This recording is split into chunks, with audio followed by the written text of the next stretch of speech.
मित्रांनो, तुमच्या जीवनातील महत्त्वाची व्यक्ती कोण आहे? तर अर्थातच तुमची आई. आजच्या व्हिडिओमध्ये याच आईची महती पाहणार आहोत. माय मराठी या चॅनलवर तुमचं मी हर्षदा सहर्ष स्वागत करते.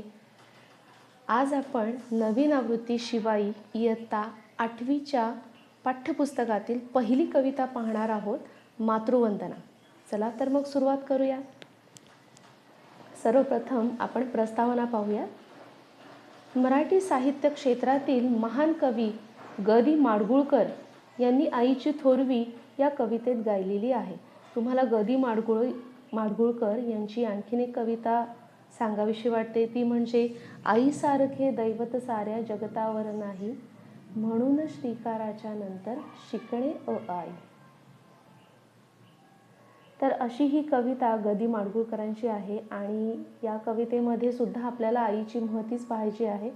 आपल्या जीवनात आई ही वंदनीय असते, तसेच तिच्या ऋणातून आपण कधीच मुक्त होऊ शकत नाही. म्हणजे आई आपल्यावर अगदी जीवापाड प्रेम करते आणि तिच्या त्या प्रेमाचं ऋण आपण कधीच फेडू शकत नाही. आपण किती मोठे झालो तरी देखील आईचे ऋणीच राहतो. त्यामुळे तिची पावले वंदनीय आहेत असे कवी इथे सांगतात. तर सुरुवात करूयात. दिला जन्म तू विश्व हे दाविलेस, किती कष्ट माये सुखे साहिलेस, जिण्या लागी आकार माझ्या दिलास, तुझ्या वंदितो माऊली पावलास. दिला जन्म तू, तू आई, तू मला जन्म दिलास, या जगात आणलंस, हे विश्व मला दाविलेस म्हणजे दाखवलेस. किती कष्ट माये, किती कष्ट सोसलेस तू माझ्यासाठी. माये म्हणजे आईला उद्देशून म्हटलेलं आहे. किती कष्ट माये सुखे साहिलेस, म्हणजे कितीतरी कष्ट तुझ्या आयुष्यात आले तरी देखील तू त्याची तक्रार केली नाहीस, अगदी सुखाने ते देखील तू सहन केलंस. जिण्यालागी आकार माझ्या दिलास, जिण्यालागी म्हणजे जगण्यासाठी, किंवा जिण्यालागी आकार माझ्या दिलास, तुझ्या वंदितो माऊली पावलास. मग जिण्यालागी म्हणजे काय, तर या जीवनामध्ये, हे जीवन जगण्यासाठी मला जी जी गोष्ट लागणार आहे, माझ्या या जीवनाला आकार तू दिलास, म्हणूनच मी तुझ्या पावलांना काय करतो, वंदितो, म्हणजे मी तुझ्या पावलांना नमन करतो. ही पाऊले माझ्यासाठी काय आहेत, वंदनीय आहेत. गुरु आद्य तू माझ्या जीवनात, तुवा पेरिली धर्म बीजे मनात. मग गुरु आद्य तू, आता सर्वप्रथम आपला गुरु म्हणजे आपली आईच असते, कारण अगदी जन्मापासून ते चालण्यापासून सगळ्याच गोष्टी ती आपल्याला शिकवते. म्हणून म्हटले की गुरु आद्य तू माझ्या जीवनात. आद्य म्हणजे काय, तर पहिला, प्रथम. मग माझा प्रथम गुरु कोण आहे, तर तू आहेस आई. तुवा पेरिली धर्म बीजे मनात. तुवा म्हणजे तू माझ्या मनामध्ये किंवा माझ्यावर संस्कार केलेस, माझ्यामध्ये धर्मबीजे मनामध्ये पेरलीस. प्रपंचात सत्पंथ तू दाविलास. मग या प्रपंचामध्ये म्हणजे या जगामध्ये, या संसारामध्ये एक चांगला मार्ग तू मला दाखवलास. म्हणूनच तुझ्या पावलांना मी काय करत आहे, वंदितो आहे. तुझ्या पावलांना मी वंदन करतो आहे. तुझा कीर्ती विस्तार माझा प्रपंच, कृपेने तुझ्या रंगला रंगमंच. तुझा कीर्ती विस्तार माझ्या प्रपंच म्हणजे काय, की तू माझ्यावर जे काही संस्कार केलेले आहेस, तू मला ज्या काही गोष्टी शिकवलेल्या आहेस, त्यामुळे काय होणार आहे, माझा विस्तार होणार आहे, किंवा माझा या जगामध्ये मी पुढे जाणार आहे.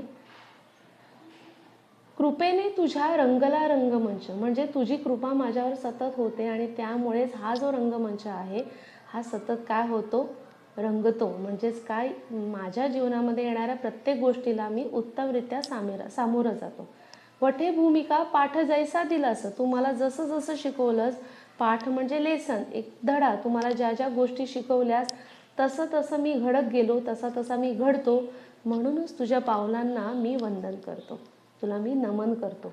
तुझे थोर संस्कार आचार झाले, तुझे यज्ञ प्रामाण्य सिद्धीस गेले. म्हणजे तू जे काही माझ्यावर संस्कार केलेस, थोर म्हणजे चांगले किंवा उत्तम असे जे संस्कार माझ्यावर तू केलेस, ते माझं आचरण झालं. म्हणजे तू मला जे जे शिकवलंस ते मी आचरणात आणलं. तुझे यज्ञ प्रामाण्य सिद्धीस गेले.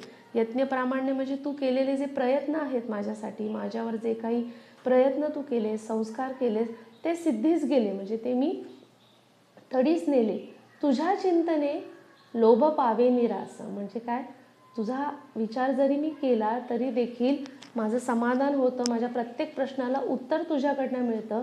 म्हणूनच तुझ्या पावलांना मी काय करत आहे, वंदन करतो आहे. पुढे बघूया. उमेचे रमेचे तसे शारदेचे, जपत ध्यान तैसे तुझे जन्म देचे.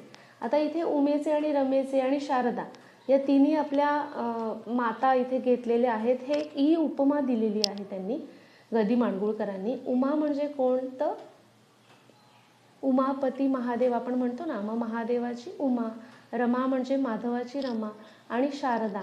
तर अशा या ज्या तिन्ही आपल्या माता आहेत त्यांचं स्मरण इथे करायला सांगितलेलं आहे. आणि आपल्या आईला देखील त्यांच्याप्रमाणे मानलेलं आहे. मग जसं आपण त्यांचं ध्यान करतो तसं जपध्यान तैसे तुझे जन्म देचे.